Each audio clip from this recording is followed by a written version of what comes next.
Assalamualaikum warahmatullahi wabarakatuh.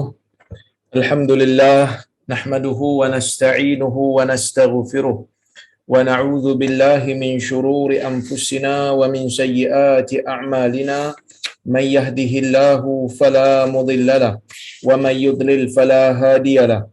Ashhadu an la ilaha illallah wahdahu la syarikalah wa ashhadu anna Muhammadan 'abduhu wa rasuluh. Allahumma salli wa sallim ala Muhammad wa ala alihi wa sahbihi ajma'in. Ya ayyuhalladzina amanu taqullaha haqqa tuqatih wa la tamutunna illa wa antum muslimun. Ya ayyuhan nasu taqu rabbakumul ladzi khalaqakum min nafsin wahidah wa khalaqa minha zawjaha wa batha minhuma rijalan katsiran wa nisaa'a wattaqullaha alladzi tasaaluna bihi wal arham innallaha kana 'alaykum raqiba. Ya ayyuhalladzina amanu taqullaha wa qulu qawlan sadida yuslih lakum a'malakum wa yaghfir lakum dhunubakum wa man yuti'illaha wa rasulahu faqad faza fawzan 'azima. Fa inna asdaqal hadithi kitabullah wa khairal hadi hadi Muhammad wa syarral umuri muhdatsatuha wa kullu muhdatsatin bid'ah wa kullu bid'atin dhalalah. Amma ba'd. Muslimin dan muslimat yang dirahmati oleh Allah Subhanahu wa taala sekalian, alhamdulillah pada hari ini kita dapat bersama-sama dalam kuliah Tafaqquh fid Din membaca tafsir Hamka yang kita sekarang ini masih lagi berada dalam tafsir suratul A'la, yang mana surah ini merupakan kuliah yang kelima kita, dan insya-Allah kita jangka hari ini kita boleh habiskanlah kita mentafsirkan surah ini, yang mana surah ini mengandungi banyak manfaat-manfaat yang kita boleh ambil untuk kita meneruskan kehidupan kita sebagai seorang muslim. Yang mana dalam surah ini, seperti mana yang tuan-tuan dan puan-puan telah lihat, mengandungi arahan pujian kepada Allah, mengandungi sifat-sifat Allah, mengandungi cerita tentang syurga, mengandungi cerita tentang neraka. Dan ayat ini juga ataupun surah ini juga mengandungi arahan Allah Subhanahu wa taala kepada nabinya untuk meneruskan memberikan peringatan kepada manusia keseluruhannya. Bila mana Allah Subhanahu wa taala menyebutkan fadzakir in nafa'ati dzikra, berikanlah peringatan wahai Muhammad jika peringatan itu memberikan manfaat. Mungkin ada di kalangan tuan-tuan dan puan-puan yang bertanya, bila kita tengok dalam ayat ni Allah Taala suruh berikan peringatan. Biasanya peringatan ni diberikan bagi orang yang telah mengetahui kemudian dia terlupa. Contohnya macam kita selalu sebut dekat kawan kita, nanti pukul 5 nanti tolong ingatkan saya ya. Nanti pukul 10 nanti tolong ingatkan saya ya.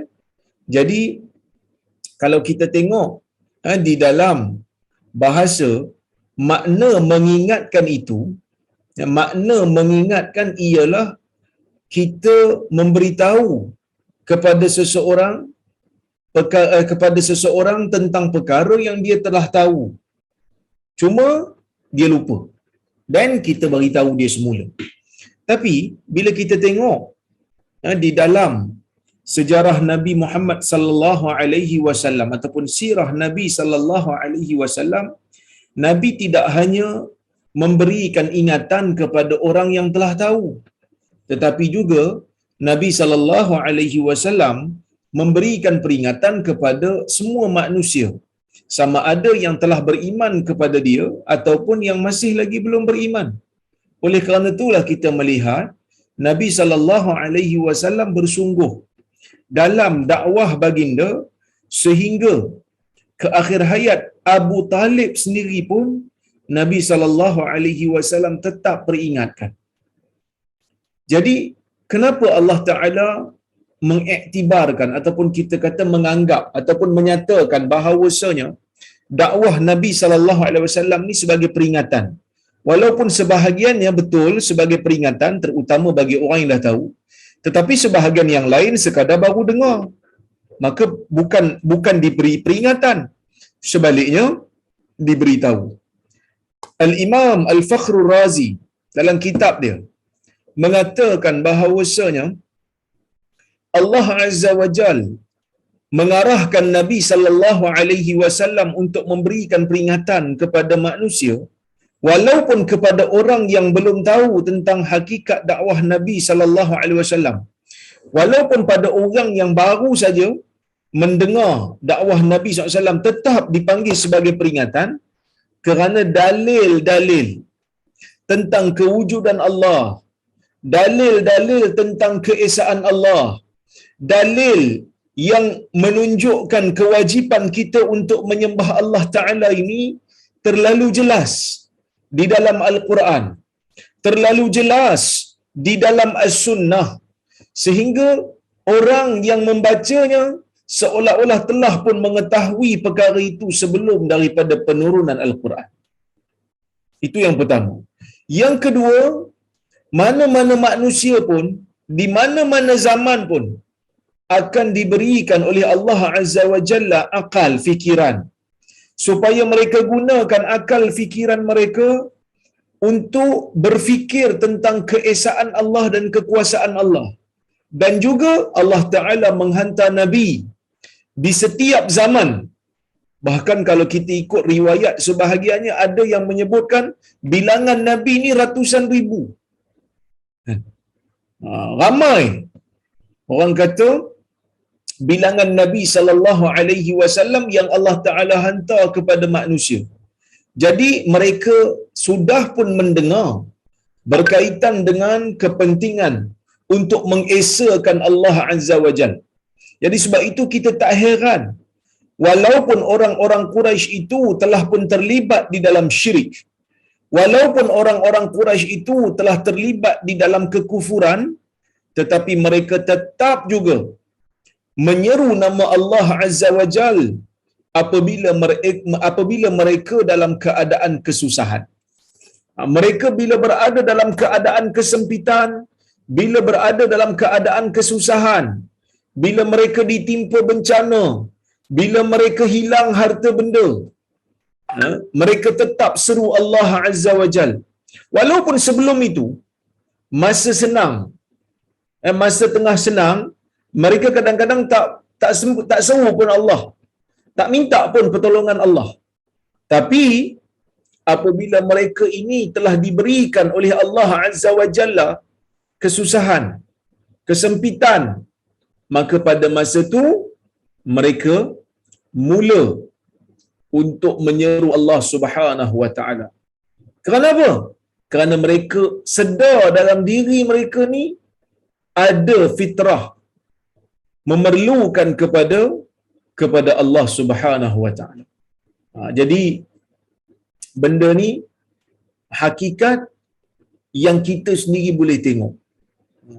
Ya, hakikat yang kadang-kadang mereka tahu benda ni, tapi mereka sengaja untuk menafikan apa yang ada di dalam jiwa mereka. Mereka sembah, ya, mereka sembah benda yang tidak memberikan apa-apa manfaat kepada mereka. Okey, itu hakikat yang kita kena sedar. Baik. Kemudian, ya, Allah Subhanahu wa Ta'ala menyambung ayat ni dengan mengatakan sayadzakkaru may yakhsha. Ini kita dah hurai dah hadis ni. Orang yang takut kepada azab Allah, orang yang takut kepada hari kiamat akan mengambil peringatan. Wa yatajannabuhal ashqa, dan orang yang paling celaka, orang yang paling malang, orang yang paling binasa akan menjauhi peringatan ni. Jadi kita kena sentiasa didik diri kita, tuan-tuan dan puan-puan. Kena sentiasa ajar diri kita supaya selalu mendengar nasihat, selalu mendengar teguran.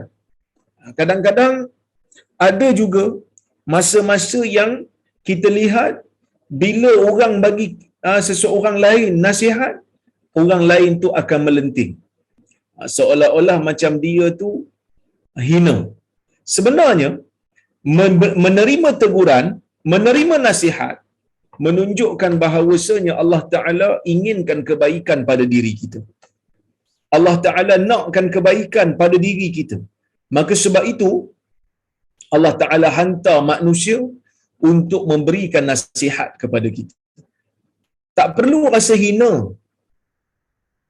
Tak perlu rasa kita seolah-olah telah dimalukan apabila kita diberikan nasihat. Terutama kalau nasihat tu nasihat yang baiklah. Sebab apa? Sebab nasihat ni benda baik. Sebab kadang-kadang ada juga keadaan tu kan, bila orang bagi kita nasihat, kita rasa macam, oh kau baik sangatlah, aku ni teruk sangatlah, aku ni bukan ahli syurga lah. Bukan. Bukan itu semesti maksudnya. Orang yang memberi nasihat itu, terutamanya orang yang kalau menegur kita dengan baik, ia menunjukkan bahawasanya orang tu sayang kat kita lah, sebab tu dia berikan teguran. Ya, dan Allah masih sayang kat kita lagi. Kerana Allah menghantar manusia-manusia untuk memberikan, menunjukkan jalan kebaikan. Ya, orang yang celaka akan menjauhi. Bukan hanya sekadar ya mereka abaikan, tetapi menjauhi nasihat. Sedangkan kebanyakan nasihat yang kita dengar adalah nasihat kebaikan, yang sebahagian besarnya percuma dan tak perlu bayar pun. Tapi orang-orang yang membinasakan diri dia, orang-orang yang tak mahu mendengar ni, akan bukan hanya mengabaikan, tetapi berusaha semampu mungkin untuk menjauhi. Allazi yaslan naral kubra, yang mana orang yang celaka ni akan masuk ke dalam api yang besar. Api yang besar ni ulama berbeza pendapat. Al-Imam Al-Hasanul Basri mengatakan an-nar al-kubra, api yang besar ni api Jahannam, api neraka Jahannam, api neraka lah. Manakala api yang kecil ialah api dunia. Ada juga yang kata tak, api yang besar ni api neraka yang paling dahsyat. Sebab neraka ni dia ada dia punya darakat. Neraka ni dia ada dia punya tingkatan. Ada yang paling ringan dan ada yang paling berat. Jadi yang paling berat ni lah neraka yang dipanggil sebagai Al-Kubra. Yang ni telah pun kita huraikan. Kemudian saya ada tertinggal satu poin yang penting, iaitu dalam ayat yang terakhir yang saya huraikan dulu, summa la yamutu fiha wala yahya. Kemudian orang yang masuk ke dalam neraka Allah, yang mengabaikan nasihat, yang menjauhi nasihat, yang tak mau pakai nasihat, yang terus berada dalam kekufuran, mereka ini Allah Ta'ala gambarkan summa la yamutu fiha wala yahya. Kemudian dia bila masuk ke dalam neraka ini tidak mati dan tidak hidup. Kenapa tak mati? Kerana mati itu telah pun mati. Mati telah pun mati. Dalam hadis yang sahih, Nabi sallallahu alaihi wasallam menyebutkan, apabila sampai ke hari kiamat nanti, Allah Ta'ala akan datangkan seekor kambing, yang mana kambing ini adalah kematian, dan kambing itu akan disembelih. La maut. Kemudian disebutkan tidak ada lagi kematian selepas ini. Kenapa tak ada lagi kematian? Kerana kematian telah pun mati. Mati itu telah mati, maka tak ada lagi kematian. Itu yang pertama. Yang kedua, mereka tidak akan mati. Kesakitan itu akan berterusan. Kesakitan hari kiamat, kesakitan yang dia akan rasa pada hari kiamat, iaitulah kesakitan yang berada dalam neraka, akan berkekalan. Sebab Allah Subhanahu wa Ta'ala menjanjikan azab yang berterusan kepada orang-orang yang melakukan dosa, terutamanya orang yang melakukan syirik kepada Allah akan berterusan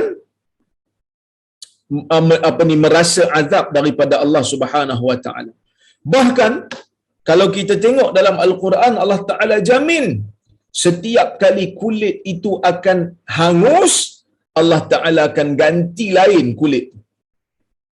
Allah Ta'ala sebut, kalau tuan-tuan tengok dalam surah An-Nisa ayat 56, Allah Subhanahu wa Ta'ala kata, kullama nadijat juluduhum baddalnahum juludan ghairaha liyadhuqul azab innallaha kana azizan hakima. Allah Ta'ala menyebutkan, kullama nadijat juluduhum, setiap kali kulit mereka ini rentung, masak, hangus, baddalnahum juludan ghairaha, kami akan jadikan mereka ini untuk mereka ini kulit yang baru selain daripada kulit yang telah hangus itu, liyadhuqul azab, supaya mereka terus kekal merasa azab. Dan Allah Ta'ala itu azizan hakima, Allah Ta'ala itu maha perkasa, dan Allah Ta'ala itu maha bijaksana. Apa bijaksananya Allah? Allah Ta'ala yang menciptakan manusia. Allah Ta'ala tahu bahawasanya yang merasa sakit akibat kebakaran itu ialah reseptor yang ada dalam kulit. Dan apabila kulit terbakar hangus, reseptor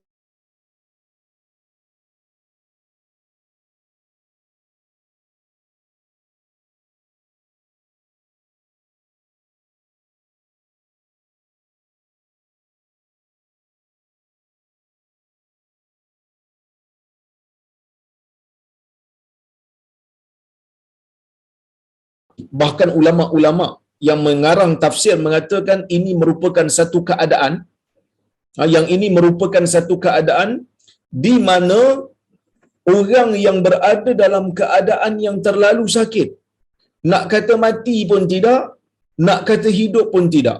Maksudnya apa? Kalau puncak kesakitan ni antara hidup dan mati, itulah puncak kesakitan. Sebab bila pergi kepada mati, mati dah tak sakit dah. Mati ni dah tak ada kesakit dah. Sebab dah hilang dah nyawa, roh dah hilang. Jadi bila mati dah tak sakit dah. Hidup still sakit. Tapi kalau hidup saja, tak rasa macam nak mati pun taklah juga sakit sangat. Jadi antara hidup dan mati, nak kata hidup pun tidak, nak kata mati pun tidak. Maka sebab itu Hamka kata apa?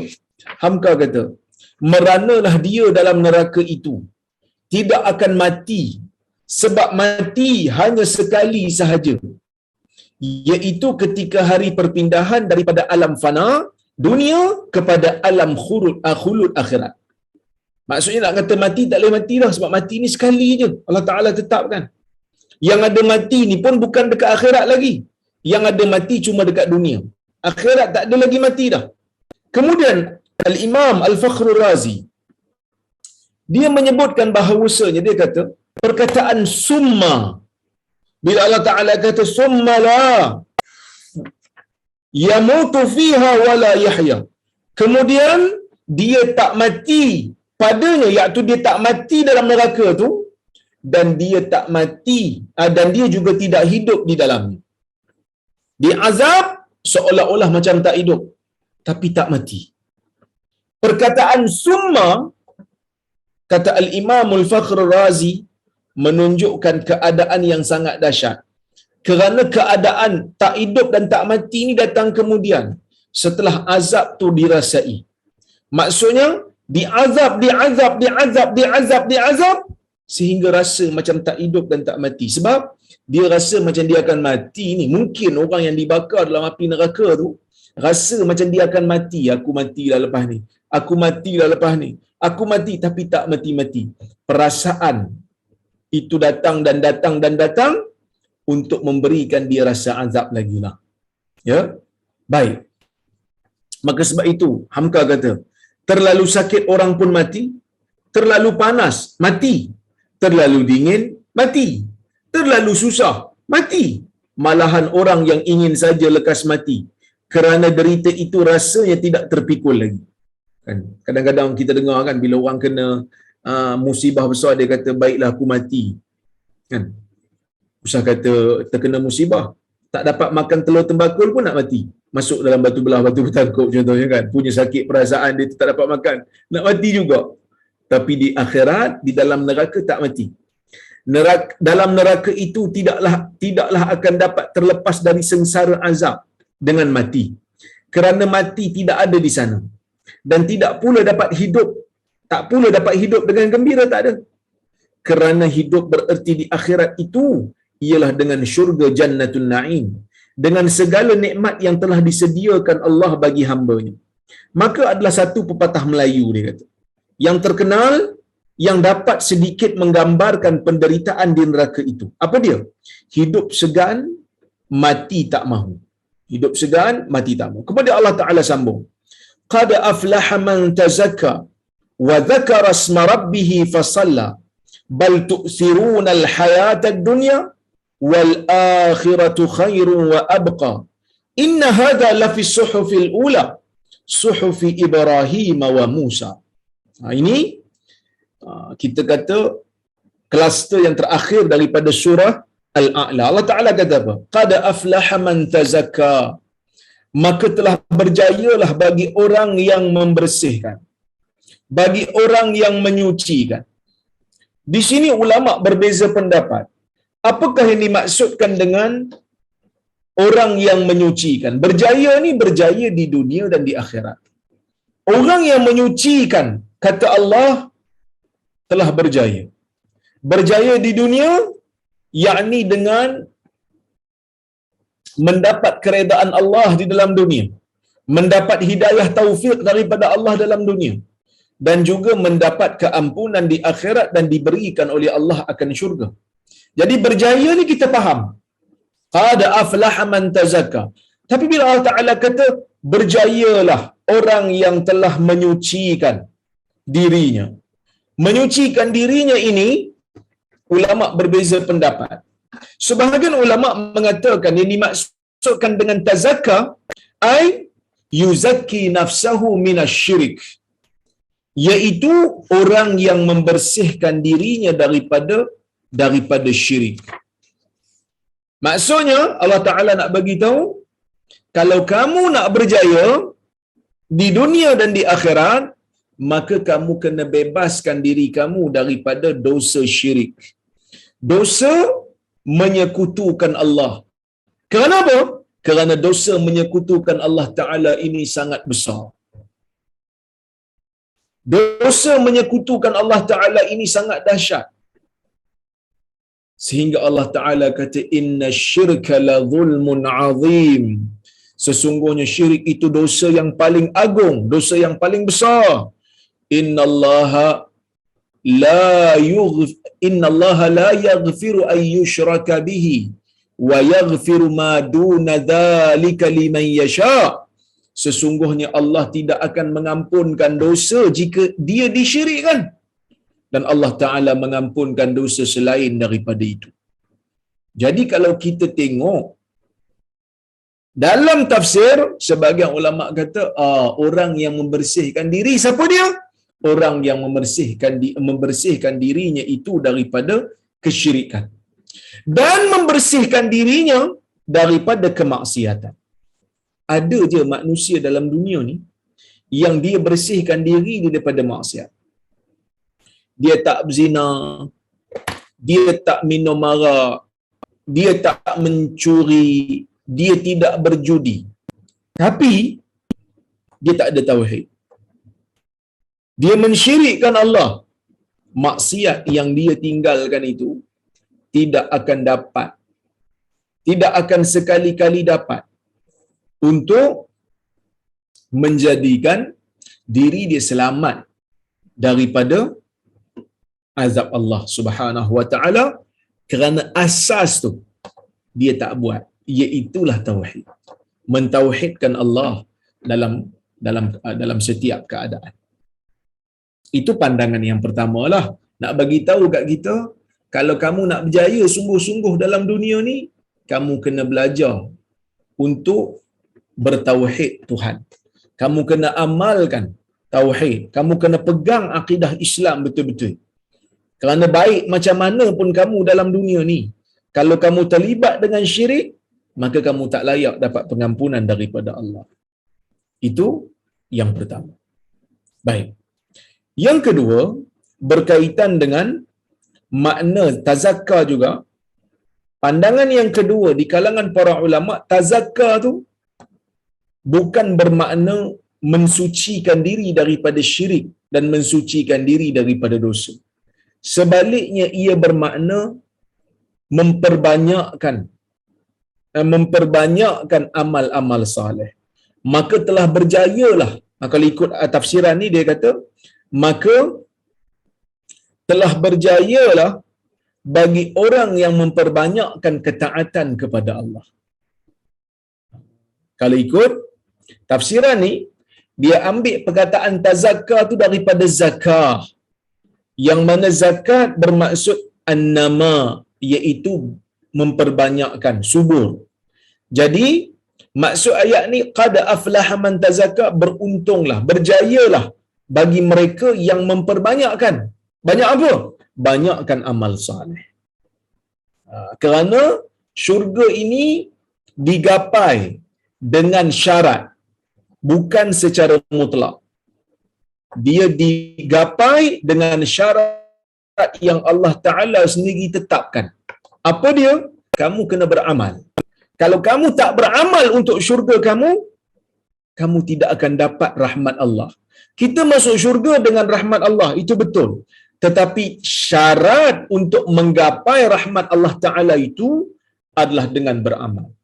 Maka sebab itu Nabi SAW menyebutkan di dalam hadis, kullun nas yaghdu faba'i'un nafsahu famu'tiquha au mubiquha. Setiap daripada manusia ini keluar pada waktu pagi, menjual dirinya. Sebahagian mereka membebaskannya dan sebahagian mereka membinasakan. Apa maksud menjual diri? Jual diri ini bukan maksud jual maruah. Itu memang haram. Jual diri ini maksudnya pergi beramal. Beramal untuk menukarkan amalan itu dengan ganjaran yang setimpal. Itu maksud jual kan, kita jual barang ataupun beli barang. Bila kita jual, kita bagi barang kita, kita ambil duit. Kita dapat habuan duit tu. Itu maksud jual. Jadi kita menjual diri kita kepada Allah Azza wa Jal dengan amalan kita. Dan kita mengharapkan ganjaran. Sebab itu Allah Ta'ala kata, wa qulil haqqu min rabbikum faman syaa'a falyu'min wa man syaa'a falyakfur. Katakan wahai Muhammad, kepada manusia, al-haqqu min rabbikum, kebenaran itu daripada Tuhan. Kebenaran itu daripada Tuhan. Kemudian Allah Subhanahu wa taala kata, faman syaa'a falyu'min, sesiapa yang mahu maka berimanlah. Wa man syaa'a falyakfur, tapi siapa yang tak mau, siapa yang inginkan yang lain, maka kufurlah. Tapi Allah Ta'ala kata apa? Inna a'tadna lidh-dhalimina naran ahata bihim suradiquha. Yang mana kami telah sediakan untuk orang-orang yang zalim, yakni orang-orang yang menzalimi diri mereka dengan melakukan maksiat, dengan melakukan syirik ataupun menzalimi orang lain dengan melakukan kemelampauan. Kami sediakan untuk mereka ini api neraka ahata bihim suradiquha, yang mana api neraka itu menyelubungi, apinya, baranya, hangatnya, habanya menyeliputi semua.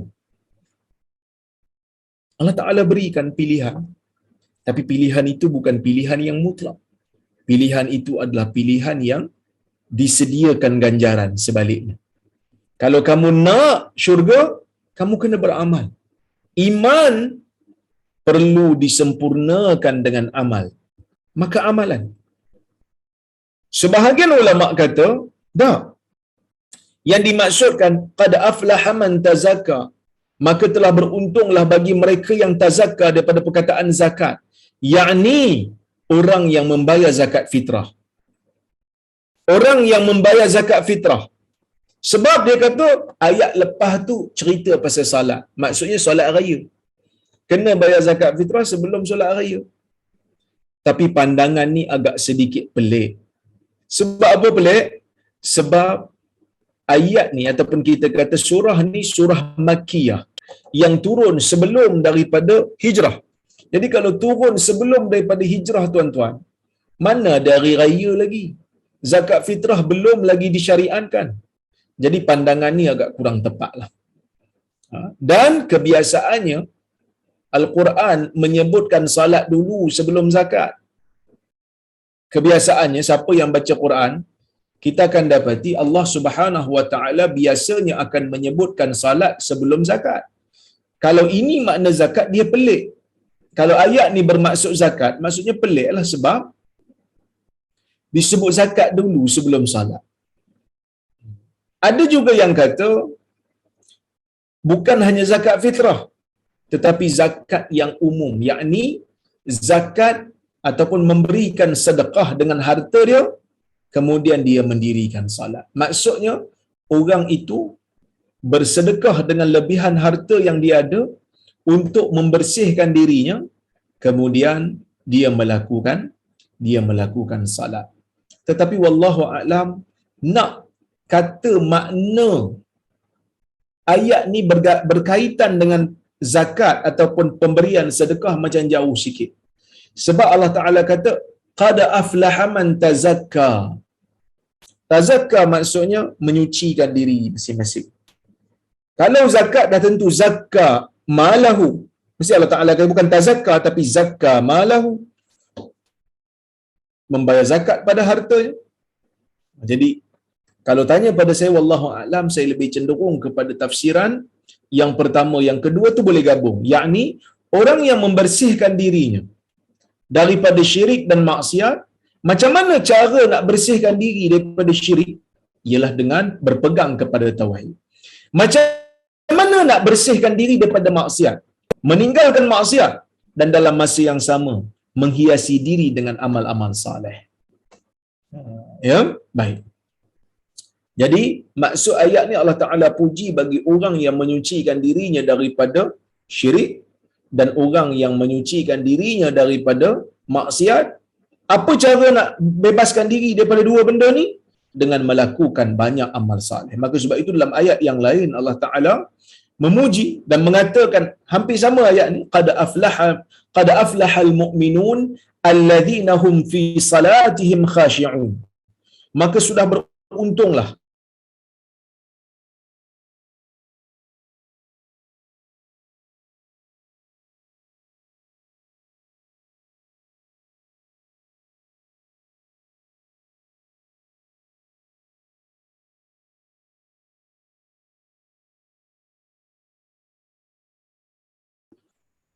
yang kau.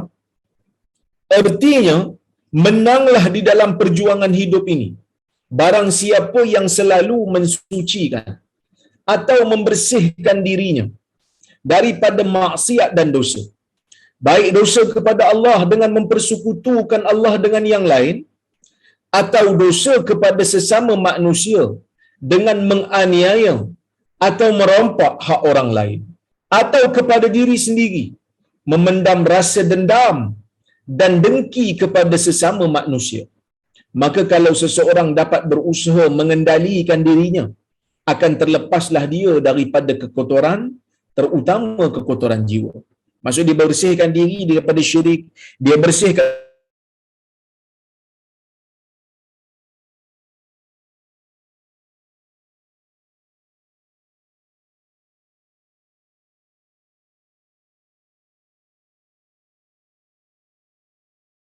Assalamualaikum, Ili.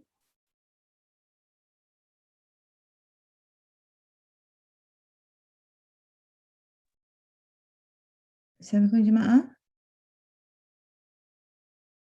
Assalamualaikum. Oh, sorry. I think hilang. Sekejap ya. Saya pause sekejap. tengok senang bila tengok orang lain senang. Bila dia tengok orang lain lebih kaya daripada dia, dia sakit hati. Bila dia tengok orang lain lebih bahagia daripada dia, dia sakit hati. Bila dia tengok orang lain lebih glamour daripada dia, dia sakit hati. Ini benda yang bahaya. Maka sebab itu Nabi SAW ajar kita supaya kita paksa diri kita suka kalau kita melihat orang lain gembira dengan nikmat yang kalau nikmat tu dapat kat kita pun kita gembira. Maksudnya kita suka satu benda tapi kita tak dapat benda tu. Tiba-tiba saudara se-Islam kita dapat. Kan, saudara se-Islam kita dapat benda tu. Kita kena bahagia. Paksa diri untuk bahagia, gembira. Sebab itulah tanda kita telah berjaya buang perasaan hasad dan dengki dalam diri. Ini benda yang kita kena ajar diri. Ya. Sentiasa kena bersihkan diri daripada penyakit-penyakit yang berbahaya. Kemudian, bila kita dah bersihkan diri, Allah Ta'ala puji, Allah Ta'ala kata manusia ni kalau nak berjaya, dia kena bersihkan diri. Bersihkan diri daripada maksiat. Itu yang saya kata tadi. Makna yang sebenar bagi ayat ni, bersihkan diri daripada syirik, bersihkan diri daripada maksiat. Sebab apa? Macam mana cara nak bersihkan? Cara nak bersihkan adalah dengan kembali kepada melakukan ibadat. Allah Ta'ala sebut dalam ayat yang ke-15. Allah Ta'ala kata, wa dzakara asma rabbih fasalla. Dan dia mengingati nama Tuhannya, lalu dia meninggalkan salat. Meninggalkan pula. Lalu dia mengerjakan salat. Dia telah membersihkan dirinya daripada syirik. Dia telah membersihkan dirinya daripada maksiat. Tapi Islam bukan hanya sekadar itu. Islam menyuruh umatnya untuk meninggalkan sesuatu dan mengerjakan sesuatu. Meninggalkan perkara yang dilarang, melakukan perkara yang diperintahkan. Itulah Islam. Bainal amri wat tarki. Ataupun bainal amri wan nahi. Di antara suruhan dan larangan. Buat benda yang Allah Ta'ala suruh. Tinggalkan benda yang Allah Ta'ala kan. Meninggalkan syirik, meninggalkan maksiat, betul berjaya. Tapi bukan hanya sekadar tu. Dia juga kena melakukan ibadah. Dan lakukan ibadah di atas dasar tauhid. Wa dzakara asma rabbih fasalla. Dia mengingati nama Tuhannya, lalu dia melaksanakan salat. Lalu dia melaksanakan solat. Jadi yang dituntut pada manusia ni secara umumnya ada 3 lah. Apa dia? Yang pertama, membebaskan diri daripada syirik dan juga membebaskan diri daripada maksiat. Kemudian mengenali Allah Azza wa Jalla dengan sifatnya dan juga dengan nama-namanya. Itu maksudnya wa dzakara asma rabbih. Dia mengingati nama Tuhannya. Macam mana kita nak tahu nama Allah dan sifat Allah? Tidak ada jalan lain melainkan kita mesti rujuk kepada Al-Quran dan Sunnah. Ini jadi isu dulu ni. Pasal zikir hu, dia kata hu tu nama Allah. Macam tak sesuai lah. Tak betul. Sebab hu tu bukan nama. Hu tu kata ganti nama.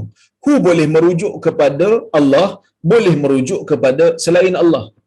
Kalau tuan-tuan tengok dalam Al-Quran, ketika mana Allah Subhanahu wa taala menjawab tentang isu orang bertanya kepada Nabi Muhammad sallallahu alaihi wasallam berkenaan dengan haid. Berkenaan dengan haid, Allah Taala kata, "Wa yas'alunaka 'anil mahid, qul huwa adha."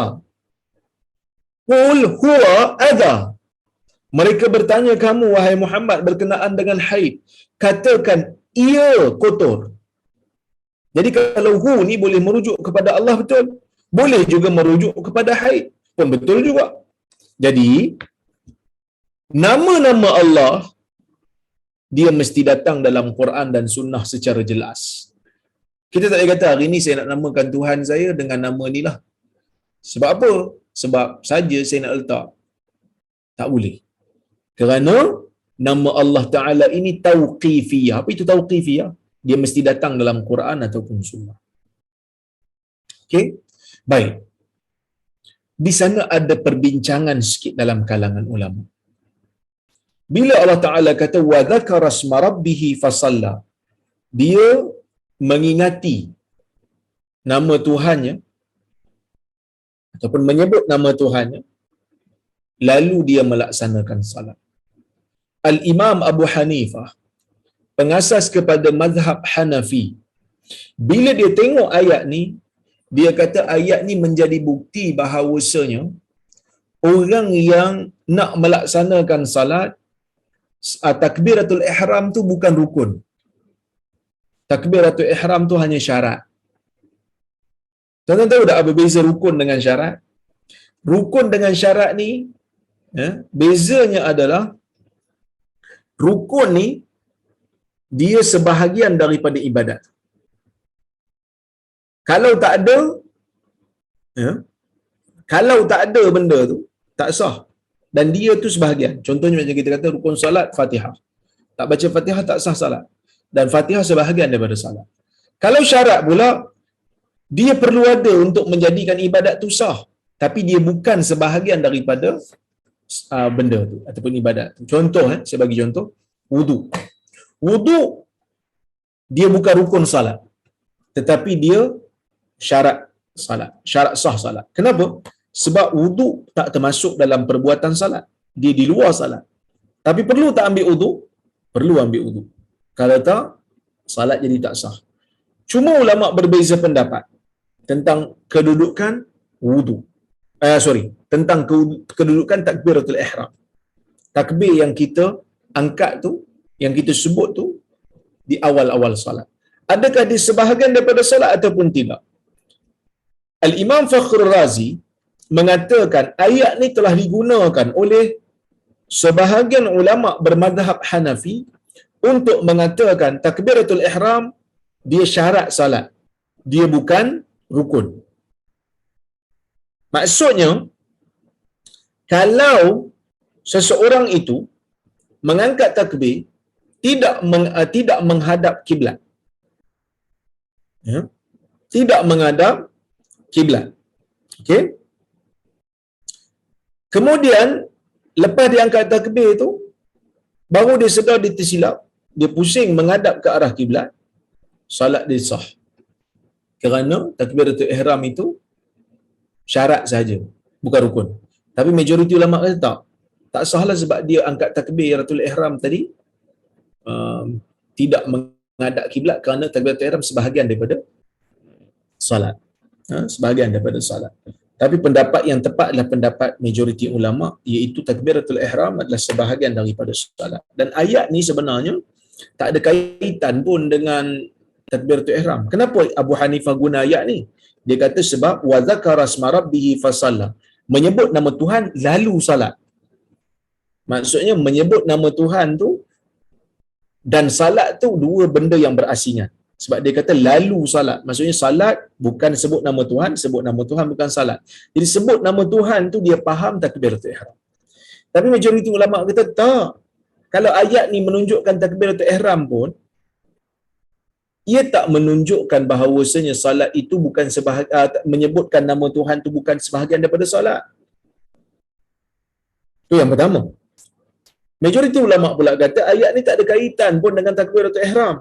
Sebab wa dzakara asma rabbih fasalla, mengingati nama Tuhan kemudian melakukan salat. Maksudnya salat itu perlu dilaksanakan setelah kita beriman kepada Allah dan setelah kita menyebutkan nama Allah, kemudian kita timbul perasaan untuk khusyuk, lalu pergilah salat.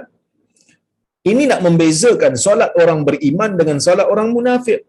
Kerana solat orang munafik itu solat yang dipenuhi dengan riya. Kenapa engkau laksanakan salat? Nak tunjuk ke orang. Itu orang munafik. Dia bukan salat kerana dia ingat kat Tuhan dia, tapi dia salat kerana dia nak tunjuk ke orang yang aku ni adalah orang mukmin sedangkan dalam jiwa dia penuh dengan kekufuran. Itu solat orang munafik. Jadi Allah Ta'ala sebut ke ayat ni, ia adalah ciri ataupun sifat bagi salat orang yang beriman. Bagi salat orang yang beriman. Baik. Maka sebab itu, kata Syekh Hamka, dia kata apa? Usaha mensucikan diri sebagai tersebut di ayat 14 itu tidaklah akan berhasil kalau tidak selalu mengingat Tuhan. Maksudnya, nak jadikan penyucian diri itu berjaya adalah dengan cara kita mengingati, sentiasa menyebut nama Tuhan ataupun mengingati arahan Tuhan. Kenapa kau tinggalkan benda ni? Saya tinggalkan benda ni, ya, adalah kerana Allah Ta'ala tak bagi saya buat benda ni. Dia beza. Saya tinggalkan benda ni kerana makwa saya tak bagi buat benda ni. Jadi beza. Ya, baik. Jadi itu benda yang penting. Baik. Kemudian melakukan zikir, selalu ingat kepada Allah adalah kendali yang sebaik-baiknya ke atas diri.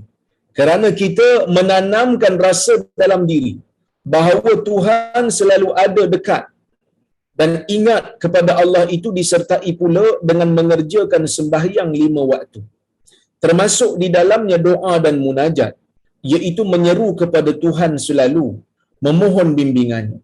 Dan sembahyang itu sendiri pun ada termasuk zikir juga. Di dalam surah Al-Anfal dijelaskan faedah zikir bagi orang yang beriman, iaitu bahawa hatinya akan bertambah lembut dan patuh kepada Tuhan. Di dalam surah Taha disuruh mendirikan sembahyang agar selalu ingat kepada Allah. Allah Subhanahu wa taala dalam surah yang lain ada menyebutkan bahawasanya salat itu merupakan zikir juga. Salat itu juga zikir yang kita laksanakan untuk ingat Allah. Ya. Maka sebab itu Allah Taala kata, "Wa aqimis salata li dzikri." Laksanakan salat, dirikan salat untuk mengingati aku. Itu kata Allah Subhanahu wa taala. Jadi, kenapa disebut salat sedangkan ibadat ni banyak lagi? Salat ni benda yang paling besar.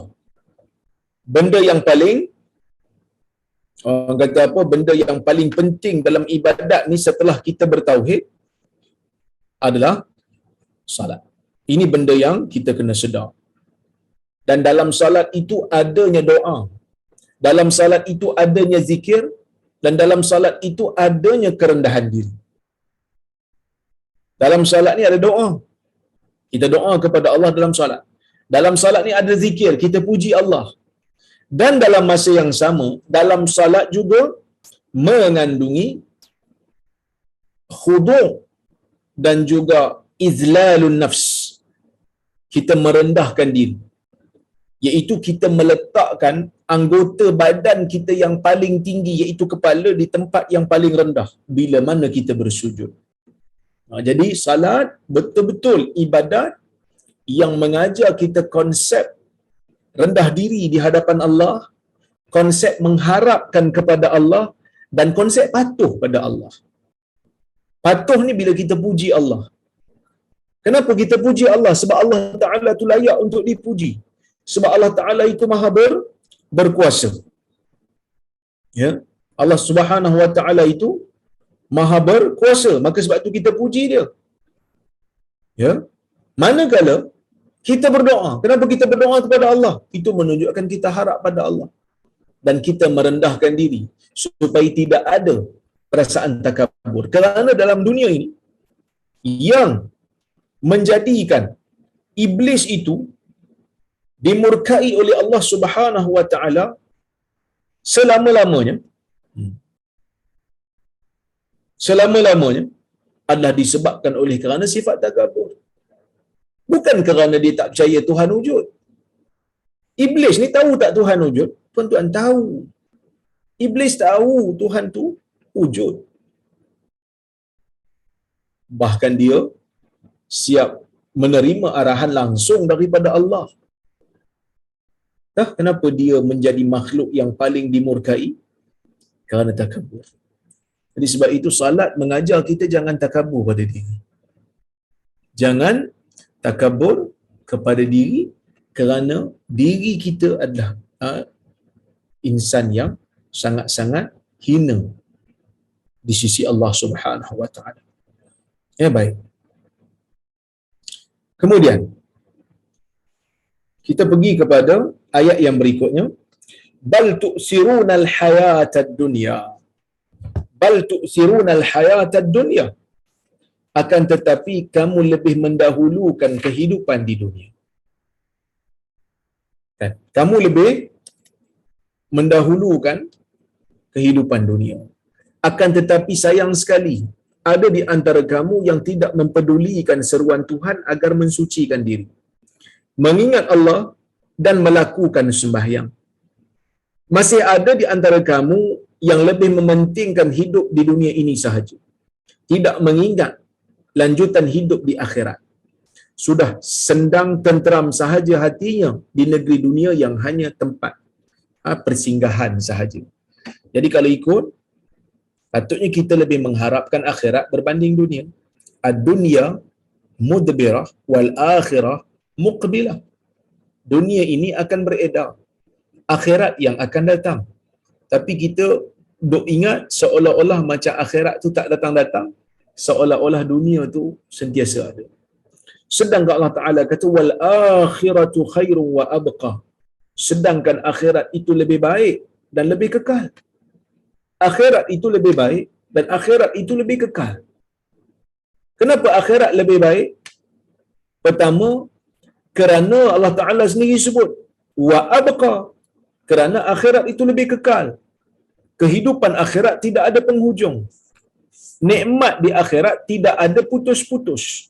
Khalidina fiha abada. Sentiasa mereka itu berada dalam syurga bila mereka masuk. Nikmat yang ada tidak putus. Nikmat dalam dunia ini terputus. Orang yang paling kaya dalam dunia boleh makan benda yang paling sedap dalam dunia. Nikmatnya putus tak? Putus. Sampai satu ketika, sampai satu masa, akan ada waktu mereka tak boleh makan. Sebab gout sudah datang, darah tinggi sudah datang, penyakit jantung sudah datang. Kan tu yang saya sebut tu. Orang bengkak kaki. Nabi SAW salat, bengkak kaki sebab salat lah. Kita bengkak kaki sebab seafood, dah tak boleh makan dah seafood. Bengkak kaki, gout. Nikmat dunia itu terputus. Manakala nikmat di dalam syurga itu tidak pernah terputus. Itu yang pertama. Yang kedua, akhirat ini, kebahagiaan dia itu merangkumi jasad dan roh. Roh bahagia, jasad juga bahagia. Dunia ini, kadang-kadang nikmatnya datanglah untuk roh dan jasad serentak, tapi tak lama. Kalau ada pun kadang-kadang, dia hanya berikan kebahagiaan kepada jasad. Tetapi roh tetap tak suka. Berapa ramai kita tengok orang yang mempunyai kekayaan, kemewahan, tetapi jiwanya serabut. Dunianya serabut. Tak tenteram hidup dia. Kita tengok Michael Jackson tengok. Begitu besar rumah yang dia beli. Tetapi tetap juga makan ubat-ubatan sehingga mati, overdose. Sebab nak beli kebahagiaan itu bukan boleh dengan duit, bukan boleh dengan kekayaan, tetapi dengan keimanan. Tetapi dengan keimanan. Baik. Kemudian yang ketiga, kebahagiaan dunia ni pula biasanya dicampur dengan kesakitan. Kadang-kadang orang sakitkan kita, kadang-kadang orang nak mengata kita. Kita senang, kita ada kemewahan, tapi orang nak dengki dengan kita. Tapi di akhirat tak ada. Ya, tak ada perasaan dengki, perasaan benci, tak ada. Kadang-kadang dalam dunia ni kita buat dakwah pun orang dengki. Kita buat benda elok pun orang tak suka. Itu dunia. Tapi akhirat tak ada. Baik. Tidak mereka sedari bahawa perjalanan hidup ini masih ada lanjutan, iaitu hari akhirat. Padahal untuk mencapai kebahagiaan di akhirat itu, di dunia inilah ditentukan. Dengan mengerjakan amal yang saleh, dengan menanamkan jasa yang baik, dengan memupuk budi yang luhur. Maka apa yang ditanam di dunia ini, di akhiratlah masa mengetam, yakni menuai. Di situlah kelak nikmat yang tidak putus-putus. Jadi kalau kita tengok daripada ayat 14 sehingga ayat 17, ia seolah-olah memberikan satu isyarat kepada orang yang nak berjaya dalam dunia. Apa dia? Yang pertama, Allah Ta'ala kata qad aflaha man tazakka. Itu yang pertama. Yang kedua, wa dzakara asma rabbih fasalla. Kemudian Allah Ta'ala sambung dengan ayat nombor 17. 16 kita skip sekejap, nombor 17. Wal akhiratu khairu wa abqa. 3 ayat ni ataupun 4 lah kita masuk. Bal tu'thirunal hayatad dunya. Qad aflaha man tazakka wa dzakara asma rabbih fasalla. Bal tu'thirunal hayatad dunya wal akhiratu khairu wa abqa. 4 ayat. 4 ayat ni Allah Ta'ala nak bagi kita satu pengajaran yang sangat berguna dalam hidup. Untuk diri saya dan juga untuk tuan-tuan semua. 4 ayat ni ingat betul-betul. Apa dia? Allah Ta'ala kata, kalau kamu nak berjaya, kamu kena sucikan diri daripada syirik, daripada maksiat. Kemudian bila kamu telah sucikan diri, kamu telah tinggalkan maksiat, kuatkan keimanan kamu kepada Allah dengan menghayati sifat-sifat Allah dan nama-nama Allah, lalu kamu melaksanakan salat. Dan salat yang kamu lakukan itu, setelah kamu sebut nama Allah, adalah salat yang ikhlas, salat yang kamu harapkan kepada Allah, yang kamu harapkan ganjarannya daripada Allah, bukan salat yang kamu lakukan kerana kamu ingin riak kepada Allah, bukan.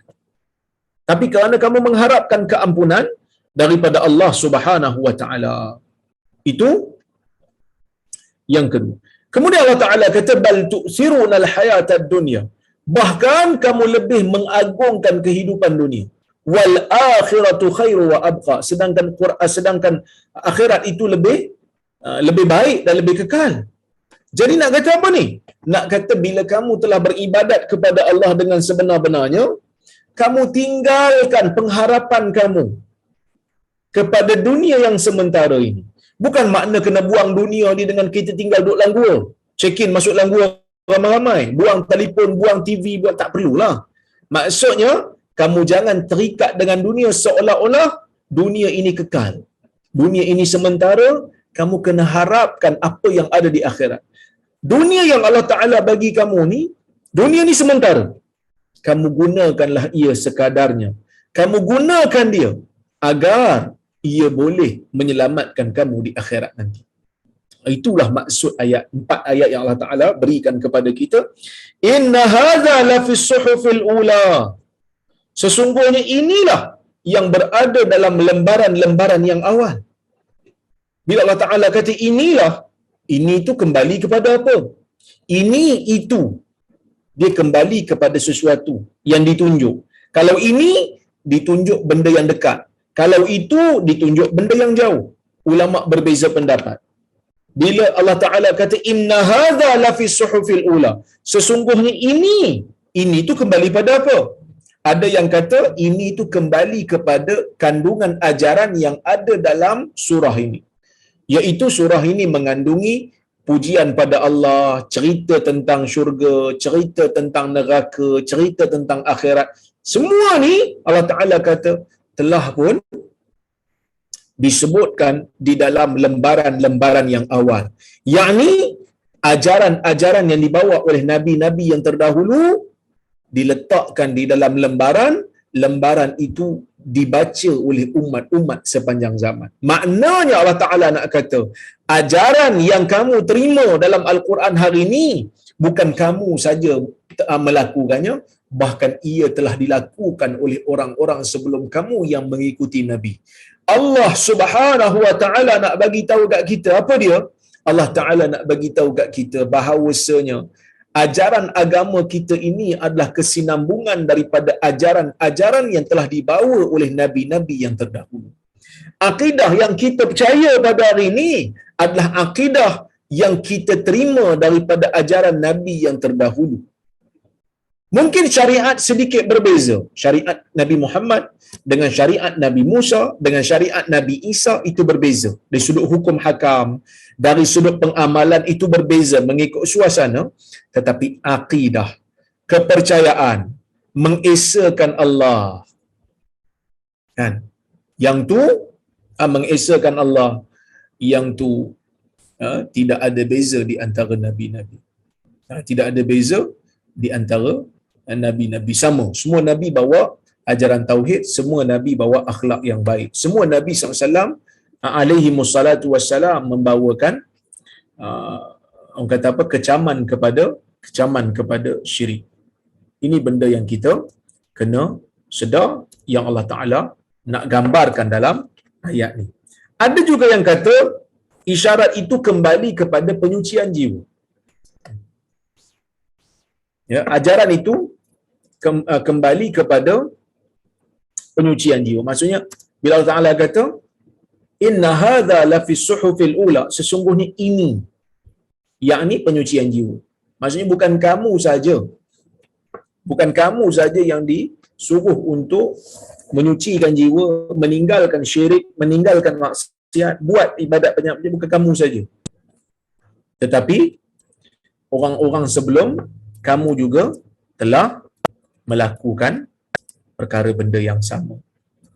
Mereka juga disuruh untuk melakukan perkara yang sama. Okey? Baik.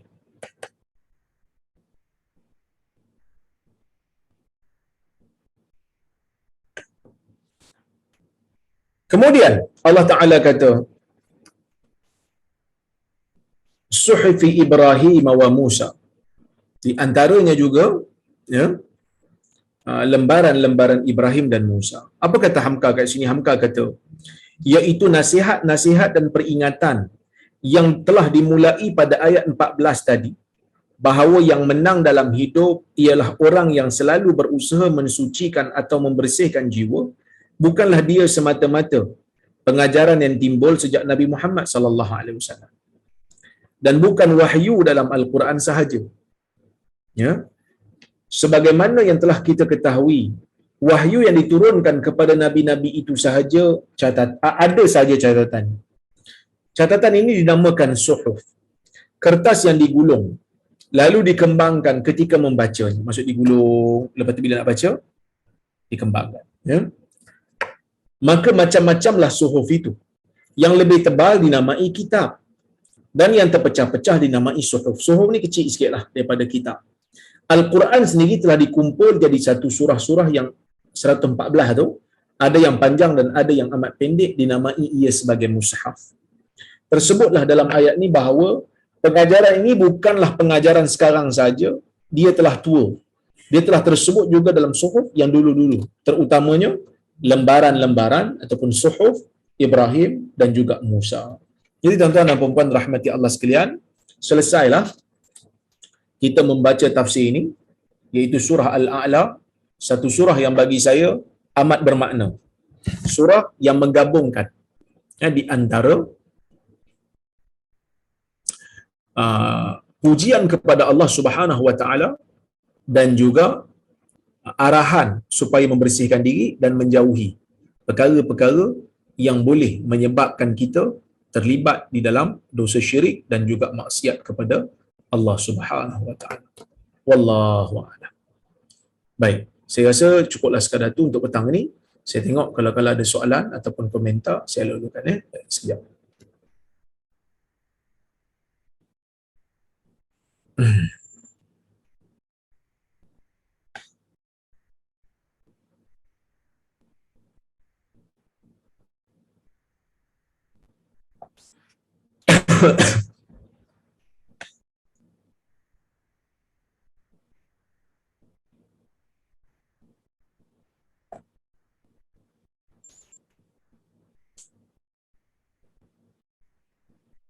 Salam doktor. Waalaikumsalam.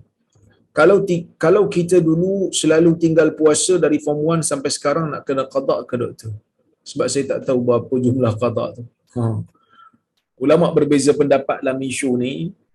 Pertamanya, orang budak yang mumayyiz tak wajib lagi puasa. Jadi kalau tinggal tu waktu mumayyiz, tak kenalah. Kalau tinggal tu waktu dah baligh, maka yang ni ulama beza pendapat. Kalau dia tinggal dengan sengaja. Kalau dia tinggal sebab penyakit, dia tinggal sebab ada uzur, wajib qada. Tapi kalau tinggal dengan sengaja, ulama beza pendapat. Ada yang kata tak wajib qada, ada yang kata wajib. Jadi macam mana cara nak kira? Cara nak kira bagi mereka yang ingin berhati-hati, iaitu nak qada puasanya, adalah dengan buat anggaran lah. Kalau tak pun kena anggap kita tinggal 30 hari lah. Kalau betul-betul memang tak ingat lah. So kena kira berapa tahun. Lepas tu bertaubatlah kepada Allah. Yang tu paling penting saya. Taubat kepada Allah Subhanahu wa taala. Baik.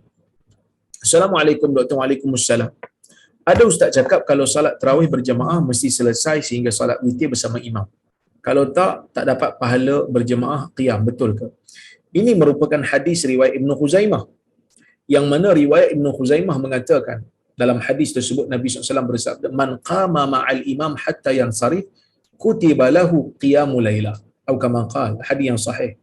Sesiapa yang berqiyam, yakni salat malam bersama dengan imam sehingga selesai, maka ditulis baginya pahala qiyam satu malam. Maksudnya kalau dia salat sehingga imam selesai, maka dia dapat pahala seolah-olah dia mendirikan malam satu malam penuh. Ini kelebihan lah. Tapi kalau katalah dia tak dapat bersama imam sehingga selesai, dia balik awal, Dia dapat pahala sekadar yang dia solat tu sajalah. Pahala jemaah dia dapat, pahala solat dengan imam pun dia dapat. Cuma dia tak dapatlah pahala satu malam tersebut. Jadi jangan tinggal imam. Solatlah bersama dengan imam. Kalau kita tak mau untuk berwitir sekalipun, bila imam tu salat satu rakaat witir tu, maka kita niatlah 2 rakaat. Kita solat belakang dia dan kita niat 2 rakaat. Jadi bila dia bagi salam, kita naik, kita naik 1 rakaat lagi dan kita bagi salam, maksudnya kita genapkan. Nanti bila kat rumah, mungkin di sebelum sahur kita nak bangun, sebelum sahur tu kita nak solat lagi di hujung malam, kita boleh solat lagi berapa yang kita nak, kemudian kita boleh witir di akhir. Kerana witir ni eloknya di akhir. Ij'alu akhir salatikum fil laili al-witra atau kama qala. Jadikanlah salat akhir malam kamu adalah witir. Tapi boleh tak witir dilakukan di awal malam? Boleh. Berdasarkan hadis Ummu Salamah, Nabi SAW pernah salat witir di awal malam. Kemudian bila Nabi bangun di akhir malam, Nabi salat lagi. Tetapi Nabi tidak melakukan witir lain. Nabi hanya salat sunat sahaja. Kerana di dalam satu malam tidak ada 2 witir. La witrani fi lailah. Yakni dengan maksud tidak ada 2 witir dalam satu malam. Baik. Assalamualaikum Ustaz. Waalaikumsalam. Satu keadaan berlaku pada saya, iaitu apabila saya salat witir bersama imam. Saya niat 2 rakaat witir. Manakala imam buat witir dengan 1 salam 3 rakaat sekaligus. Apa yang saya perlu lakukan? Okey. Ini banyak berlaku tuan-tuan ya. Banyak berlaku dalam keadaan di masjid. Dia niat witir 2 salam, sedangkan imam niat 1 salam.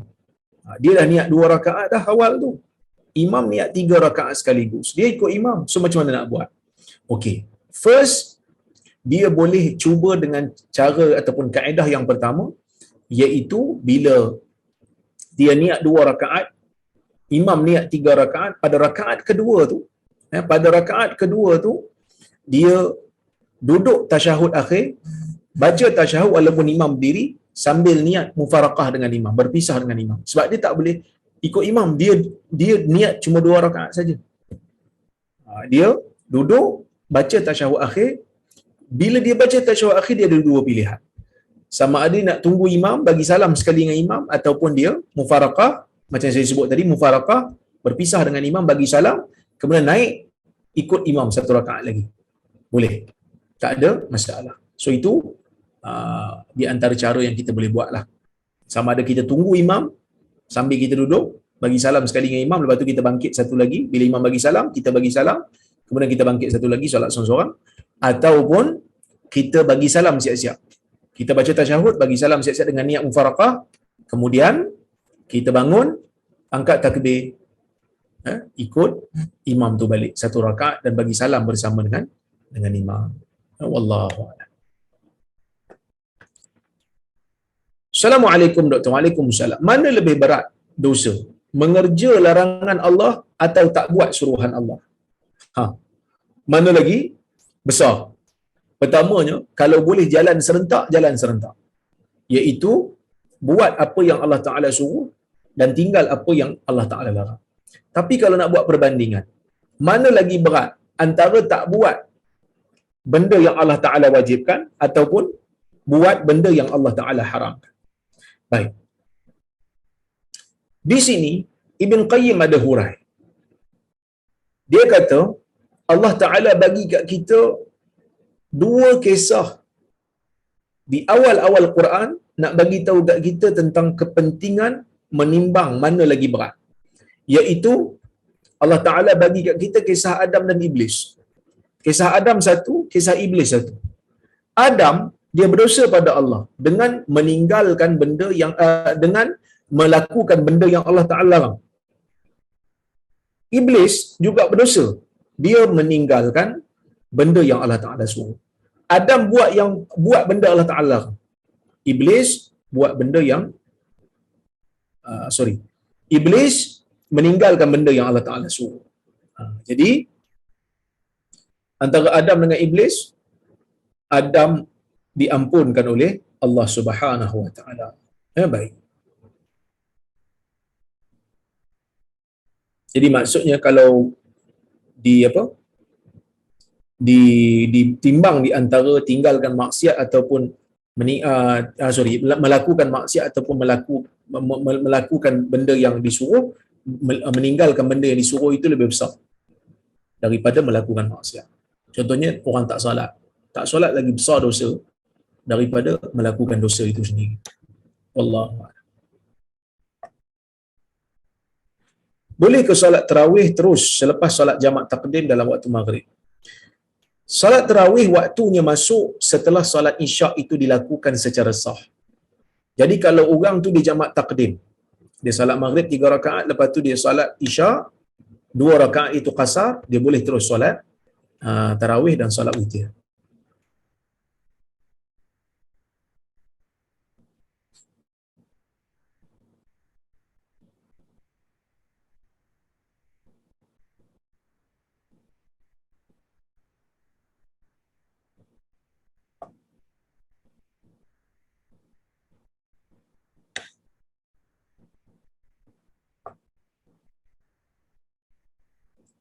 Okey, baik. Itu je soalan yang saya boleh jawab. InsyaAllah jika ada kesempatan yang lain kita bertemu lagi. Terima kasih banyak kepada Datin Alia, Hajah Ili dan semua tim Tafaqquh Fiddin yang menganjurkan kuliah kita pada petang ini. Saya mohon maaf terkasar bahasa tersilap kata. Moga-moga kita bertemu lagi. InsyaAllah selepas raya nanti kita bertemu jika ada kesempatan dan waktu. Moga Allah Ta'ala berkati kita semua. Terima kasih juga kepada yang hadir semua. Saya berhenti di sini dulu. Aku qauli hadza wa astaghfirullahal azim li wa lakum. Wassalamualaikum warahmatullahi wabarakatuh.